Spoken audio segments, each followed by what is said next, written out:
craft for a little over 20 years. I still enjoy learning new things and sharing those things with others as much as I can.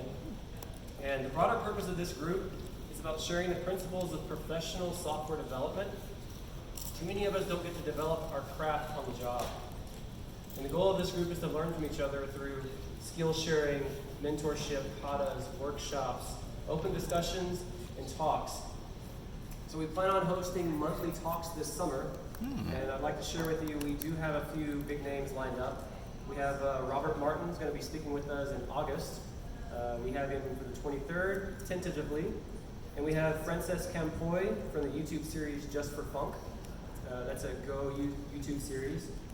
And he'll be with us in October. Tonight we have Chris Holland. He leads the software engineering team at a leading HR company. He has held senior engineering and leadership roles for small and large publicly traded companies on a variety of technology stacks, including PHP, Java, C#, you name it, this guy's done it. I got to talk with Chris earlier today, and I asked him what kind of takeaway or challenge would you like to leave the audience with? And this really stuck with me because I use this in my day-to-day life, and that's to ask better questions. Leave today, ask better questions. Come to him and ask him a great question after this talk. In a moment, Chris will be giving his presentation on software development, on taming change. Everyone, please give a warm welcome to Chris Holland. Woo! Thanks, Jamie. Okay, does this look familiar? I call it the candid agile stand-up. Well, yeah. So welcome to Taming Change, a story of fear and loathing of change and overcoming it in nefarious ways. I think it's important to be able to ask better questions. It's important to look at where we come from and look at decisions that we've made in the past and what were the outcomes, so we can better inform ourselves. So I designed this talk as a keynote. It's got 3 acts. We're going to go a little bit in a little bit of a time machine. Yeah, let's get started. So, Act 1, has anybody seen a movie called War Games? I think I have. Matthew Broderick. I don't know. Right? Brings back memories? Cool. So, in this movie, they featured a all-powerful computer called the WOPR, War Operation Plan Response. And this computer was able to fire off missiles because they were afraid that humans would not have the nerve to actually press the button. We actually did not quite build the WOPR, but we built something very similar back in the 50s. It was more of a defensive system. And it was called the Semi-Automatic Ground Environment, the SAGE system. What was it designed to do? The goal was to develop a digital computer that could receive vast quantities of data from multiple radars and perform real-time processing to produce targeting information for intercepting aircraft and missiles. Right? So imagine if a country is throwing a bunch of missiles at you, you want to be able to target them as fast as you can and then still use humans to kind of launch defense systems. So that was the goal of the system. We actually deployed it in northeast of the United States, pretty close to the Canadian border, in a building made up of 4 stories over 3.5 acres. On each story were these machines called the AN-FSQ-7, developed in conjunction with IBM. Each machine had 60,000 tubes and weighed in at 250 tons. And it could process a whopping 75,000 instructions per second. Wow. That was a big deal back then, right? Only 250 tons. Oh yeah, and each machine consumed 3 megawatts of electricity. So we deployed 24 of those machines in that building. So I did the math. I was like, hey, 75,000 instructions per second, how does it compare to today's computing power? So that's roughly 0.075 MIPS. So your smartphone with an ARM Cortex A73 processor can do 71,000 MIPS. Okay, so if you do the math, your phone is almost 1,000,000 times faster, almost 1,000,000 times faster than a 250-ton machine. Wow. So, and it's pretty fascinating because you can go online and see the entire design and schematics of the system, including operation manual. It's incredible. So I went and dug some of that stuff here. So you see one diagram that kind of shows the flow of data toward the ANFSQ7. Here's a more complex diagram. You can see that there are a few moving parts here. Here's another one. So now this one is pretty cool. If you look in the hands of this dude here, he has what's called a light gun. They invented a technology where you had like a light gun that you could point at a screen to actually control the system. Wow. Light gun. And here's a real life dude doing it. Oh, wow. That looks pretty cool. Yeah. So let's look a little bit at the design and planning that went into such a system. So Herbert D. Bennington was kind of the lead engineer on the system. He worked at the MIT Lincoln Lab. And here's the process that they followed. So at the top here, it says operational plan. So they drafted a comprehensive operational plan, out of which came machine specs and operational specs, out of which came program specs, out of which came coding specs, and then finally you could get to coding. And then you had to test everything against the specification as well. Shakedown. Yeah, this might sound a little bit familiar. And we're going to come back to this diagram. Okay. Oh. So they also looked at the human cost of all this, right? And they were measuring things in man years. We may laugh now, but some projects have been no, kind of felt like that. What are going to do this? You know, so let's not laugh, right? But yeah, they figured minimum production time of 18 months with 130 man years. Wow. So they kind of looked at the cost of things, and they figured, out of the initial design of the system that they had done, they figured that they would need a solid 100,000 instructions, and when hiring all these humans, it would cost $5.5 million. So they figured $55 per instruction. When was the last time any of us got paid at $55 per instruction? It's kind of the wrong motivation, right? So what were the outcomes of this system? They actually, instead of 100,000 instructions, they arrived at 500,000 instructions, so 5 times. It was actually operational in the 50s and 60s, and it lasted on and off through the 80s. It cost billions of dollars. It was actually more expensive than the Manhattan Project. Wow. Yeah, the nuclear, bomb program. So, and they found in the initial test that it was leaky. It would catch about 1/4 of the targets. It's something, right? It's better than nothing, but they did improve it over the years. So let's go back to this design and planning. This whole thing here, because it may look familiar. It may look like this, which is the waterfall model, right? Which starts with requirements, then design, implementation, verification, and then maintenance. Because you always get to a point where you're completely done with the product, so now you're just kind of in maintenance mode, right? You're never improving. So the waterfall model. Dr. Winston Royce first presented it in 1970, and his paper is quite long, and you can feel the conflict that he has, right? Because you can see already that he's already starting to talk about introducing several smaller iterations as part of the discovery phase of the waterfall phase. right? He kind of already acknowledged that, you can't possibly anticipate everything about your system that you can sufficiently architect it in one go, right? There's a lot of discovery that needs to happen. And he called out those challenges in his paper.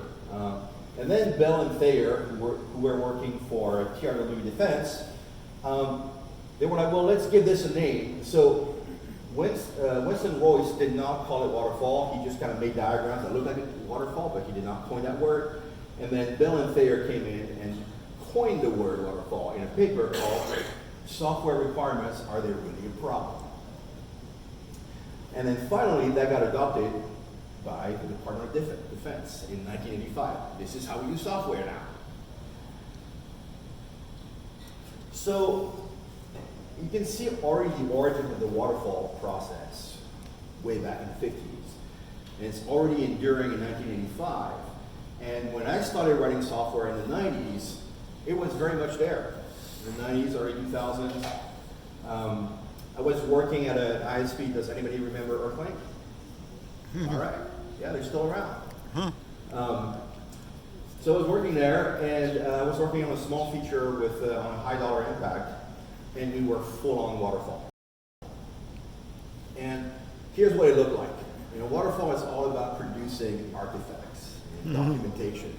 So we had a product requirements document made by the product team, and then they would throw it over the wall to us, where I was responsible for writing a technical implementation document. At the same time, QA would draft a QA testing plan, and systems engineers would write a hardware provisioning plan. So I'm going to drill a little bit into that technical implementation document, because that's what I knew the most. In it, I put a lot of diagrams in there. Entity relationship diagrams, data flow, architecture. I had a lot of failure modes. We were building a system that was interacting with a lot of APIs, so there are a lot of possible failure modes in there. Database schemas, did a lot of those. Scaling strategies, load estimations, release procedures, because in those days it wasn't quite codified. Logging is a big deal, and also tracking business metrics. Right? So I documented a lot of these things, and as I'm writing about each one of those topics, I'm already thinking of 20 different ways that this could go in practice, right? But I had to document something, so I did it. So this is kind of what the sequencing looked like, right? I would get the PRD in January. I would deliver my technical document in February, start coding and complete coding in May, and then QA in June, and then launch mid-June. We delivered on target, but we were lucky. But if you already look at this, I knew almost everything that we wanted to build well ahead of the PRD being delivered. I could have started coding back in January, but because of the process, I had to wait until May. So we're going to look a little bit at some drawbacks of this approach, obviously. So when I look back at why we kind of committed so much to this process, and to me, it really felt like what we wanted to do was to commit to artifacts instead of committing to outcomes. And this puts us in a position to say, oh, I'm sorry, if you want to make a change to this system, since it wasn't defined in this artifact, it's going to be new scope. Okay, we got to start over, this whole process over again, right?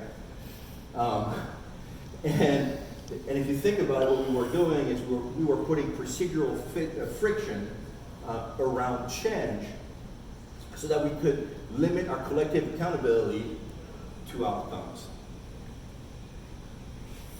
So we feared change. We feared it a lot. And so how do we mitigate it if we fear it? Well, we do what Elsa did. We froze all the things, right? And that's what we did. We froze changes in requirements. We froze changes in the software design. And we even had code freezes ahead of a release. Anybody here remembers code freezes? Mm-hmm. Those were fun. Yeah.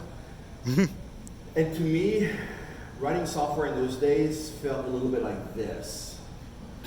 It was just not fun, and everything moved at a glacial pace. So obviously, you can already think of some drawbacks, right?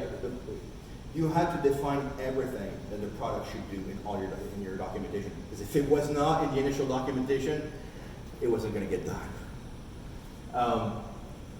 So that introduced a lot of overhead, obviously. And the thing about documentation is it becomes obsolete almost the second that you write it. And you may disagree with that, but by and large, at least my experience is that whenever there's documentation that's written, it becomes obsolete really fast. And so with all this overhead, you're delaying your time to market, which means you're missing revenue, and you're also missing out on learning opportunities, right? When your product hits the market, you can learn a lot about it. And overall, this amounted to a monumental resistance to change. So I think it's important to look at how we were doing software back in the 50s versus doing software in the 90s and the 2000s. So back then, this is how we rolled. Punch cards. So this is like a terminal where we would kind of type out punch cards. Make a mistake on that, you gone. Yeah. So this is a little bit before Vim, right? A little bit before JetBrains product, right? Here's a punch card. Never punched it before. Almost exactly like your ID.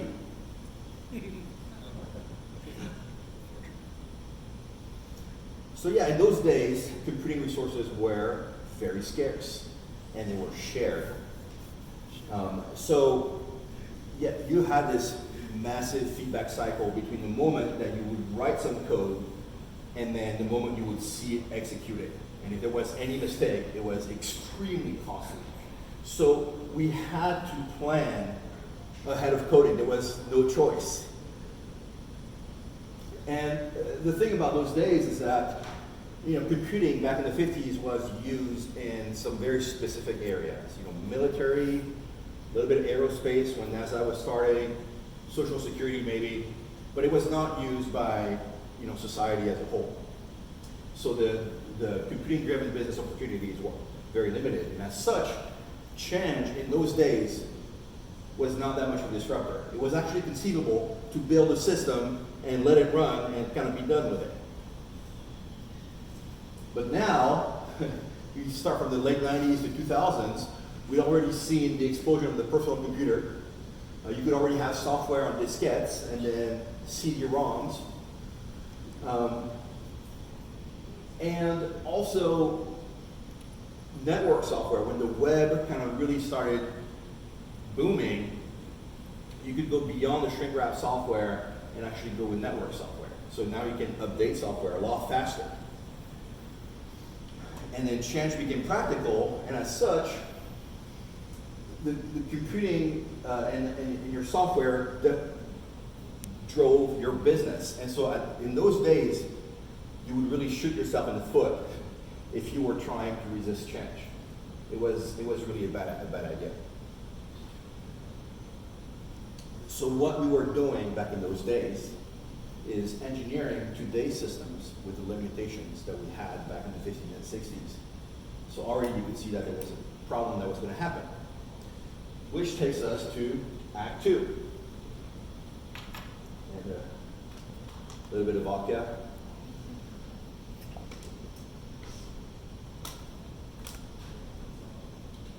All right. So we decided to go Agile. This is what Agile looks like. What? What is he? Yeah. He's balancing it. Right? So back in the 90s, there were a number of software consultancies that were very successful. They would look at big enterprises and they would solve business problems for them with software. And they realized that there are a number of things that you cannot tell your clients.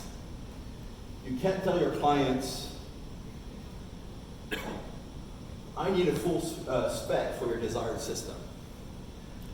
I'm sorry, your spec did not include X, so it wasn't in scope, so I'm not going to do it, right? You cannot tell that to your clients. So this is kind of what they would do when you would tell them those things. Mobster laughing, it's kind of hard to see the contrast.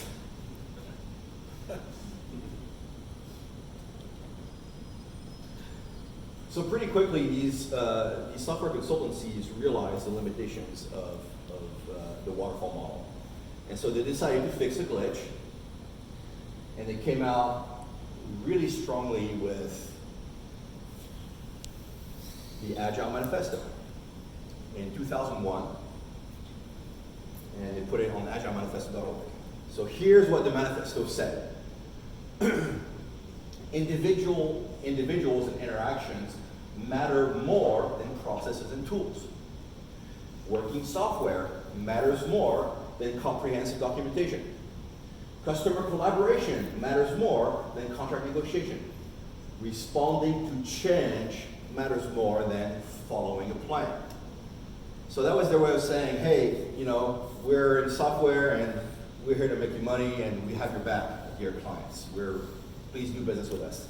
And that worked really well. So it was in those days that we had this strong recognition that change is software's defining characteristic, and that we really have to embrace it. So the thing about the manifesto, though, is that it did not advocate for any specific methodology. It did not advocate for Scrum or Kanban, and it did not advocate for extreme programming. With this said, some of its authors were actually adept practitioners of extreme programming and Scrum. So this Scrum thing kind of stuck. And so when you look at the vision of the manifesto and you look at software today, and you ask any company, you know, most companies call themselves Agile, so you ask them, you know, what does that mean? What does it mean to be Agile? In my experience, most will say, well, we do Scrum, so we're Agile. We have a CI/CD pipeline, we're Agile.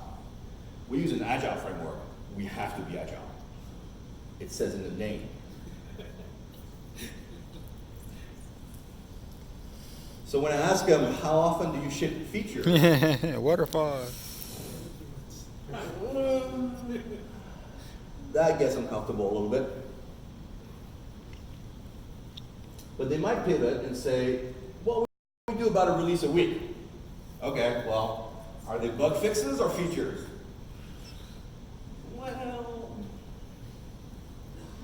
so what happened?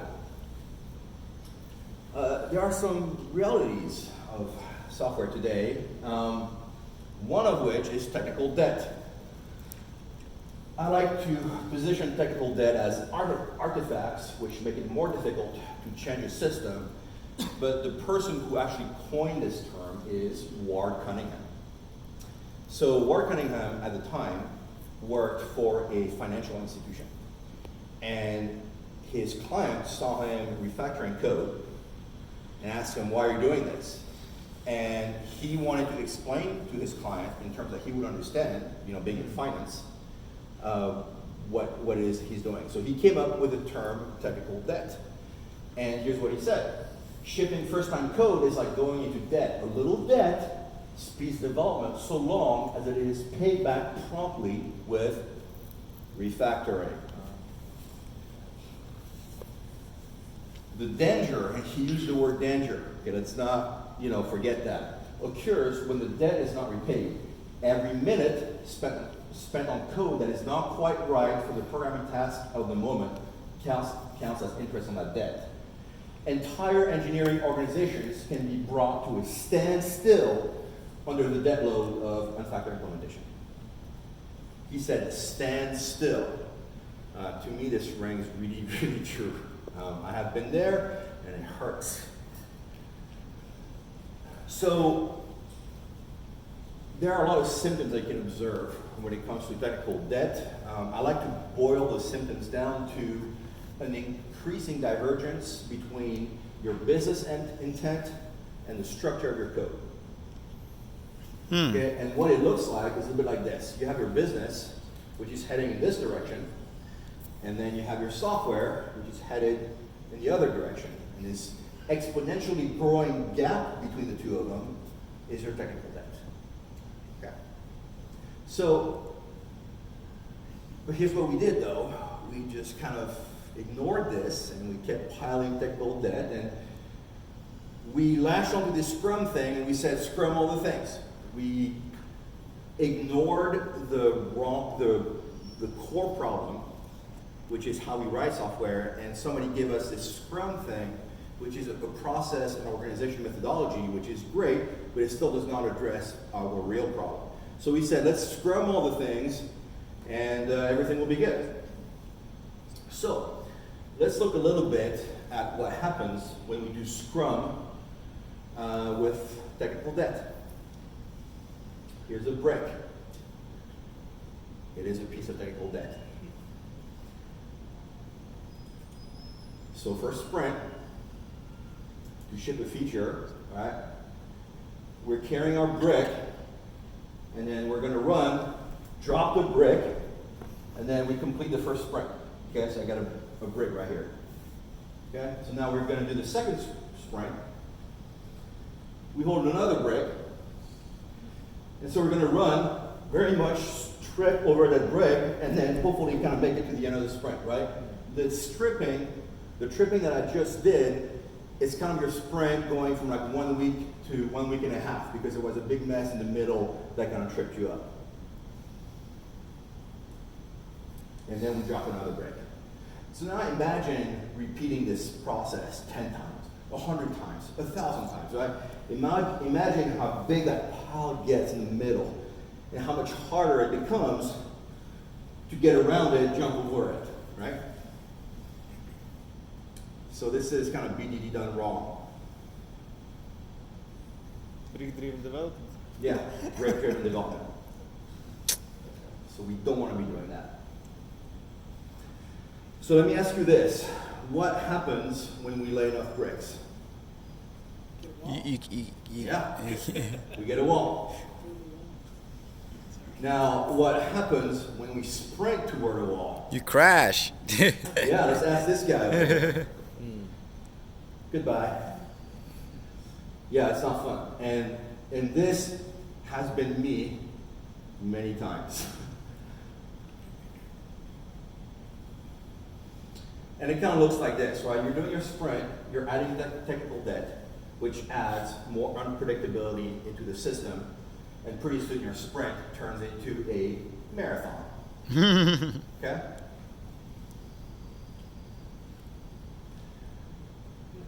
PhD CDM.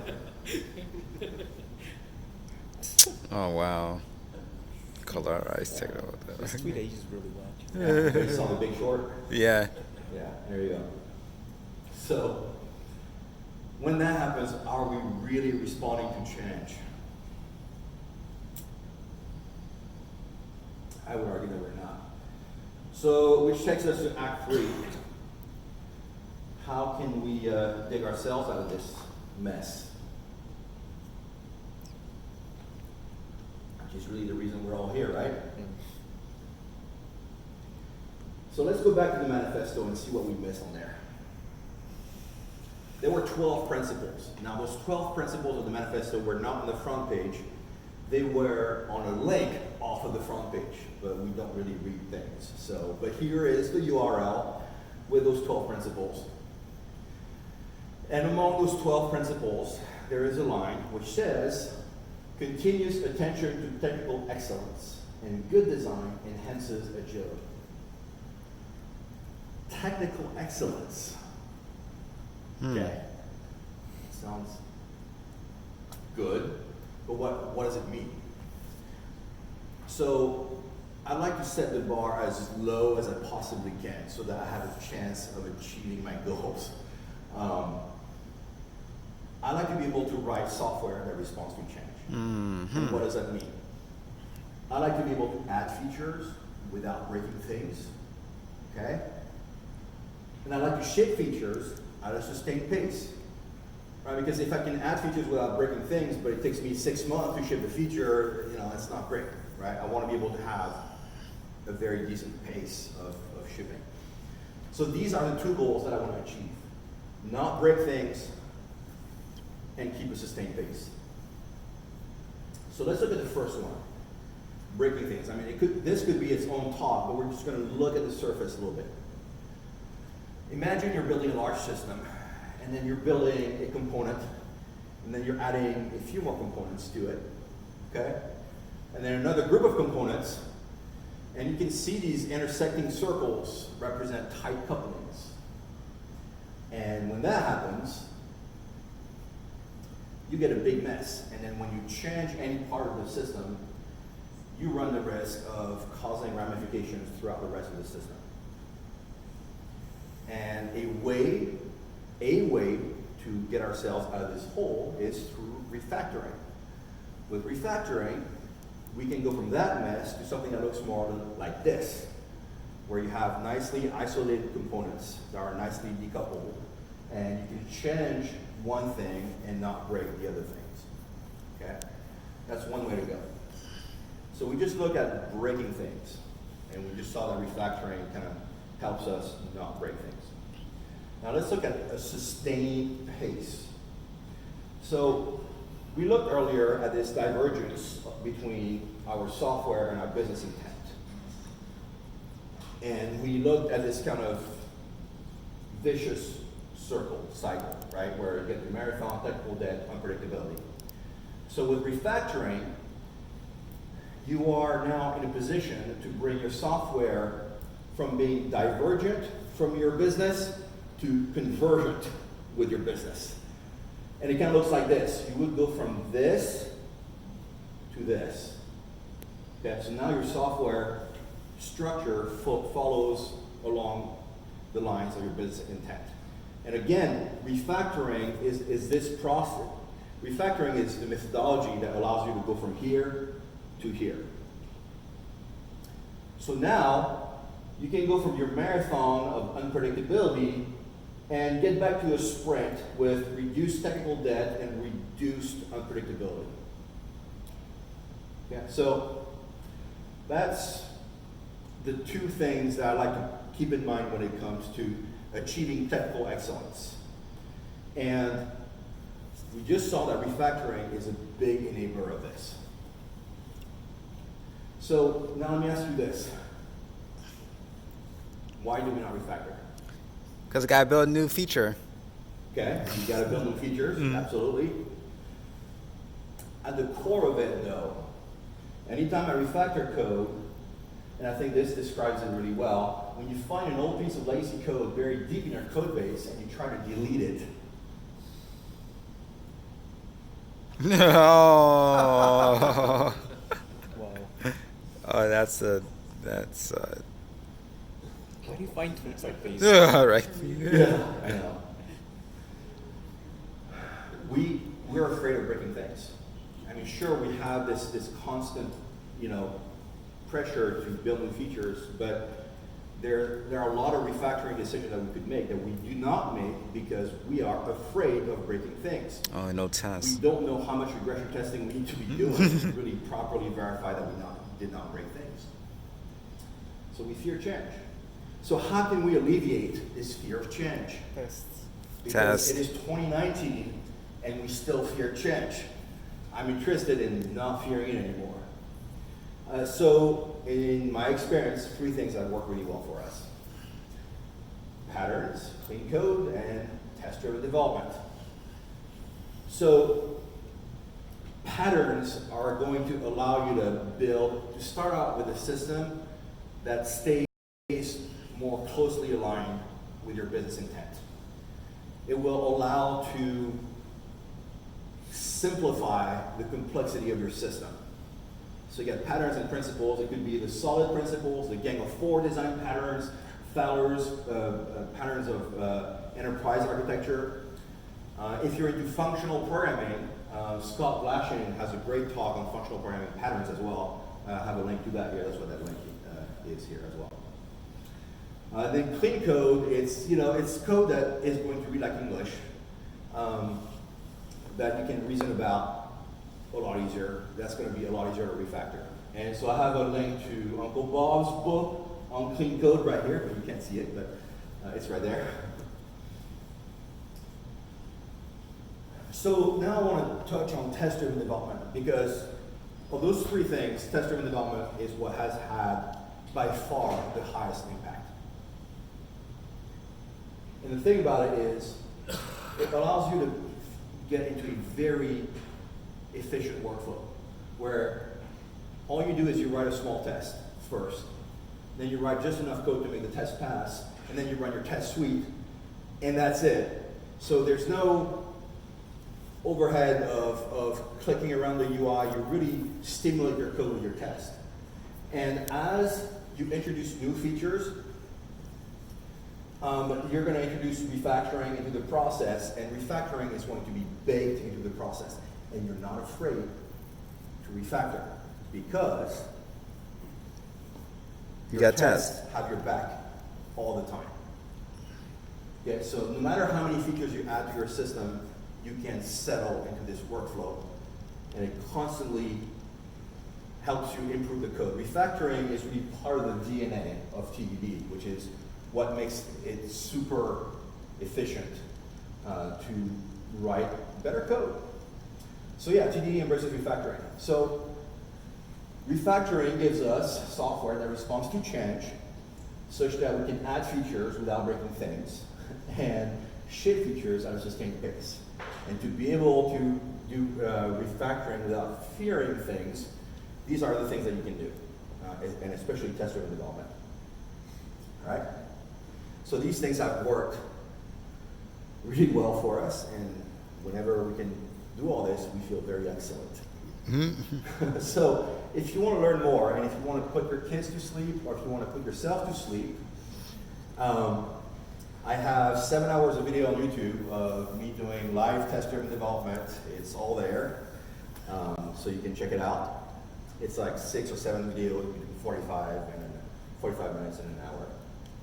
I have a link here to Uncle Bob's Clean Architecture article, and then his book that came out recently, and also his page code book. So if you're interested in learning more about the essence of object-oriented programming, I really like talks by Sandy Metz. They're phenomenal. She comes from a small talk background, and it really helps us think about things differently. So her talks are great. Angela Vakil, she has a great talk going over the history of various programming paradigms. It's pretty fascinating. If you want to know more about technical debt, Doc Norton has a great talk about that. And if you are dealing with legacy code and you want to wrangle it, Michael Feather's book on the subject is great. And if you're interested in design patterns, that's in PHP, but yeah, you can apply them to any language. So I just showed you some of the things that have worked for us, but your journey may differ. The thing though, the stakes are really high, because software does drive everything. If you think about banking, healthcare, finance, software drives all of that. I mean, you were in healthcare here at Patient Hall, right? Travel, entertainment, communications, this is where it gets creepy. Home automation, alarm systems, fire detection, surveillance, military, aerospace. The Boeing that, the MAX that crashed, right, was bad software. Yeah. So we're getting to a point where, as Robert Martin predicted for years, that software can actually kill people. But if you think about it, Tesla has been putting software into their cars, right? Automated driving. And you might ask yourself, what could possibly go wrong? I don't know, this. That's a Tesla crashed at a Tesla dealership. Oh, it's super meta. That's a good advertisement. So if we look back at all this, what we did from the 50s to the 90s, what we did was we wrote change-resistant software, because we started out with punch cards and lower level systems, around which we built change-resistant processes, like the waterfall process, around which we built change-resistant organizations, siloed organization. And then in 2001, we said, we're agile now. All right, what does that mean? Well, we built agile teams around which we align them around agile processes like Scrum and Kanban, but we still wrote crappy software. Okay, so now let me ask you this. What happens when the outer layers put pressures toward that inner layer, right? The inner layer fights back. You know, it starts to vibrate a little bit, which makes your whole agile process, you know, mess up as well. And then your whole team just kind of blows up. And then when that happens,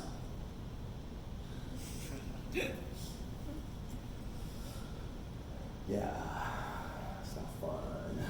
Oh man, I know. the bone's still on the And this is what we keep doing over and over, right? This is why I want to go back in history, because, you know, we laugh at new programmers who do this, right? But we think we're experienced programmers, and we keep, you know, stepping onto that rake with a much fancier pattern. We need to ask better questions. What we need is technical excellence in our software. Mm-hmm. Because then, yeah, it makes complete sense to align ourselves with around Scrum and Kanban. And then it makes complete sense to have agile teams. That's what we need. Because yes, change is coming. So this is what we gotta ask ourselves. What technical excellence means for each team. It should be one of the very first questions that an agile team asks of itself. What does technical excellence mean for us? And in the end, we want to be able to engineer agility into our software. So we looked at the impact of change in business and the impact that it has on change in software and how we can get the two to align better, right? But it's 2019. Like, why are we really asking these questions, you know, now? I mean, we have been for, you know, some time, but, you know, by and large, you look around, bad software is being written. So I think it's important to have a bit of a change in perspective. And to do this, I want to do a little bit of a post-mortem. Sorry, I mean a retrospective. That's the Scrum parlance. All right. We don't want to be looking at a dead horse, right? So it's a retrospective. And I want to ask ourselves, how did we get here? How did we spend decades not addressing the core of the issue, especially since 2001, when we say, hey, we're agile now, and we roll with Scrum without addressing technical excellence? And it comes down to asking better questions. But I think there are many factors that prevent us from asking better questions, but one of them, I think, is a lack of diversity of thought. We need that, and often we don't have that. And what does that look like? So I've been at a table like this. This is a round table where we ask ourselves, how do we ship business value with software? And you have a highly represented person, you know, looks like me, right? With a bunch of other people around the table that look just like me, right? And then somebody goes, Scrum is everything. Okay? And everybody will be like, okay, sure, Scrum, yeah. Okay, why not? Sure, yes. Harmony, right? It's all things the same.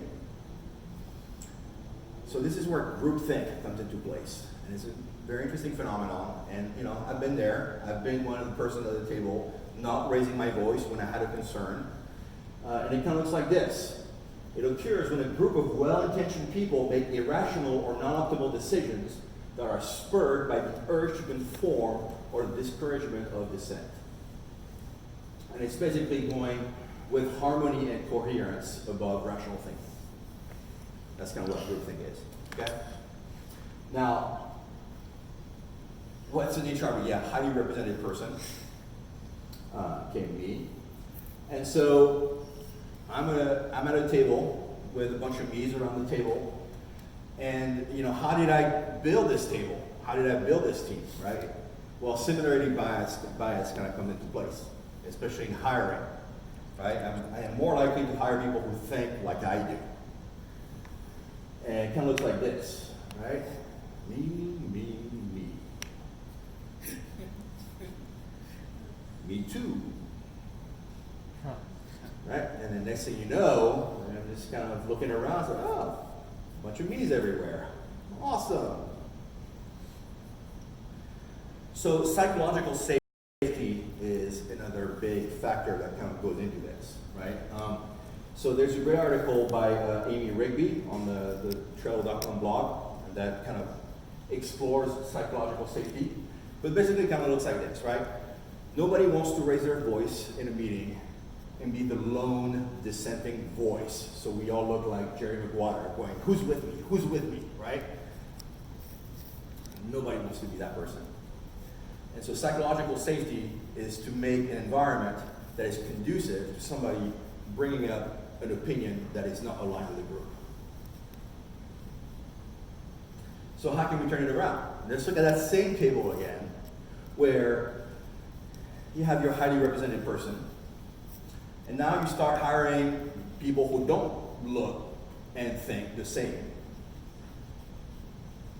And now when one person goes, Scrum is everything, and the other cheerleader is like, yeah, sure, okay, Scrum is everything. Well, now you start having a little bit of a, different questions being asked, where somebody might ask, what about technical debt? Okay. Yeah, what about software quality? Should we look at extreme programming as well? Which then encourages other people in the room who may have thought along the same lines to be like, yeah, this whole technical excellence thing, that wasn't that manifesto thing. Yeah, okay. So now the whole dynamics of the group change. And there have been a number of studies on this.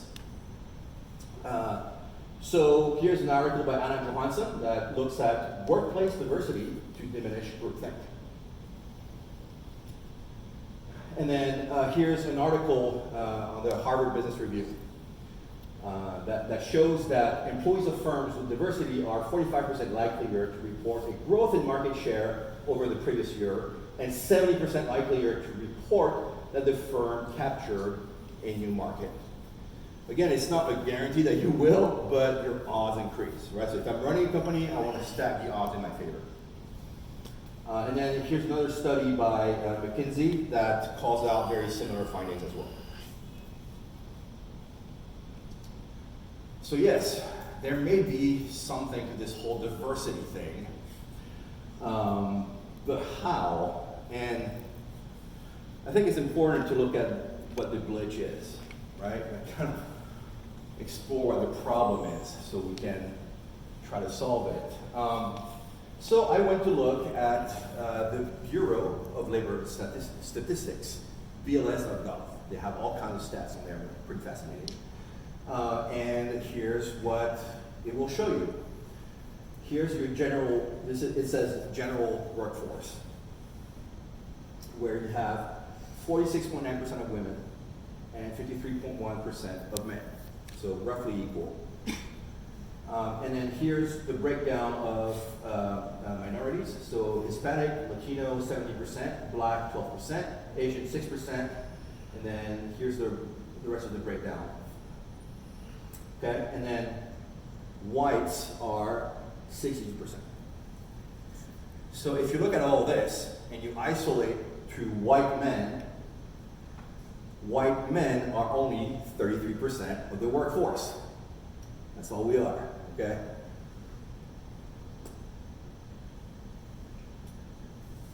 So, and yet, when you go look at the Government Accountability Office, which shows the ratio of male versus female workers in tech, and the ratio of whites versus everybody else in tech, you can see a very strong dominance of white male, likely upward of 70%. So yeah, white men are over 70% of the tech workforce. So here's the thing, we're not diverse. And yet, the talent pool is clearly there. And we really should be leading other industries on that because the barrier to entry is very low, at least in software engineering and many other tech areas where a college degree is not necessarily required. And now, there are so many affordable learning options. There's never been a better time to become a software engineer. So why are we not leading? And it comes down to the privileges of the few and the exclusion of the many. So here's me. I'm male.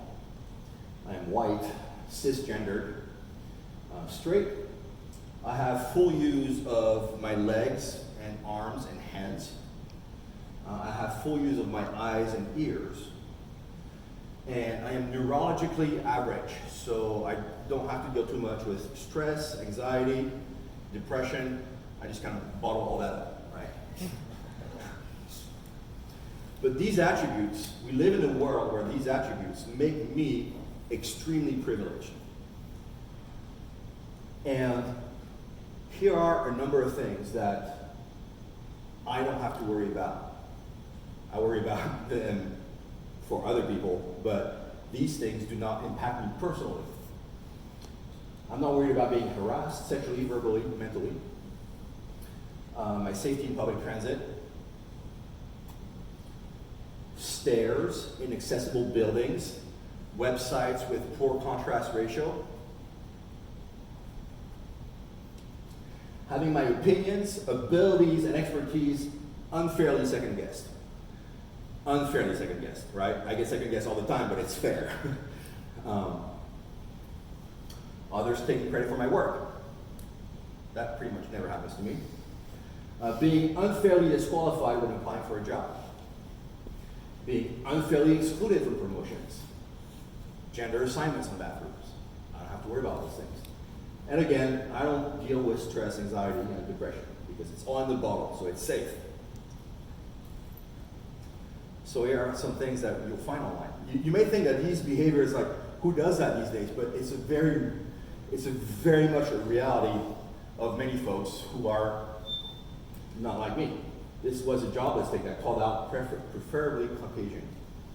Yeah. Here's a tweet from a recruiter who says, "Oh yeah, I've been told we have a dark problem, or only submit Tom and Dave sounding names. As a woman of color, I was outraged and stopped working on those clients immediately." That was from April 2019, this year. Okay, these things are real. They happen to a lot of people every day. Here's my good friend Jenna Hilferty. This is a tweet that she did a while back. These are things that she's heard throughout her career. Just give up. That's a man's job. You're fired. You can't. Your anxiety makes you weak. Stay in your lane. It's impossible. Back off. Stop caring so much. Maybe tech isn't for you. Well, we were able to recently hire her, and she's absolutely kicking ass. And this is what she's telling them now.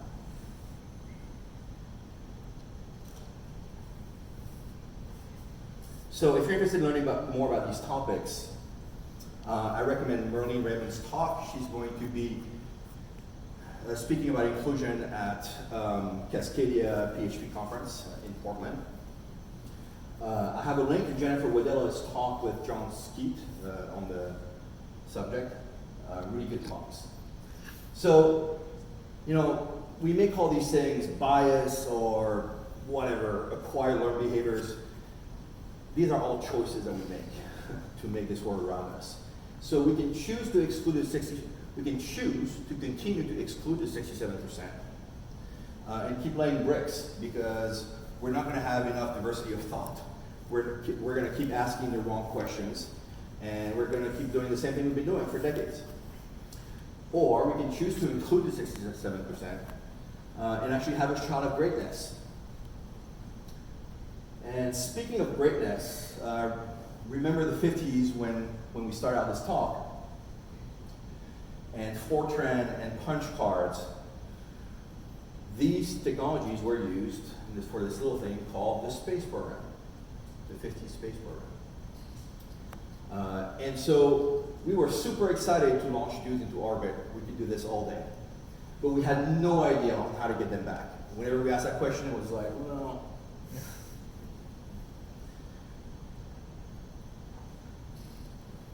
a black woman figured it out, Kate Johnson. She worked for NASA at the time, and in a room full of male engineers, nobody could figure out how to calculate the trajectory to get somebody safely back to Earth. She figured it out. It's almost like she had to invent new math. And in those days, Fortran computers were starting to be used, but they would not trust those computers. They would make sure that all the calculations would be validated by her first. So astronaut John Glenn was like, look, I love your computer, but I don't trust it. I will not go into space unless Katherine Johnson validates the calculations. She will be 101 years old on August 26th this year. Wow. She is still around. Yep, absolutely. They made a movie about her. Yep, yeah. And here's Dorothy Vaughan. She's her contemporary as well, working for NASA. And Dorothy was, she pioneered Fortran development on IBMs. She managed to get her hands on documentation that she was not supposed to get, to kind of learn how to do Fortran, and she taught herself and many other black women how to do this, and she and her team outperformed every other team. And what she recounts was that she said we had to achieve twice as much to get half as far. They outperformed all the other teams, but they only got a fraction of the recognition that the other teams would get. She said, we changed what we could, we endured what we could not. Imagine these minds if we had properly unleashed them. So, yes, Hidden Figures, the movie, but it was the book by Margot Lee Shetterly. The movie took some liberties with some things, right? There was no smashing of the bathroom sign. Katherine Johnson actually ignored the bathroom sign. But yeah, a lot of the things definitely ring true for sure. So if you're interested in learning more about women in computing and in computer science, there's a series of great articles called A Computer of One's Own. And you'll learn about Barbara Liskov, Grace Hopper, Margaret Hamilton, and well over 24 other women who were foundational to computer science. All right. So, put you to sleep. You're just now waking up, right? We looked at how we make mistakes. And so, I think that the biggest opportunity that we have to put ourselves in a position to ask better questions is to seek out diversity and promote inclusion. At this point, we will be able to more reliably define what technical excellence means for us, so we can stop laying bricks. And we can actually truly respond to change to the business that drives software. Sorry, to the software that drives business. All right, that's all I have to say about that. Thank you so much for your time. I appreciate it.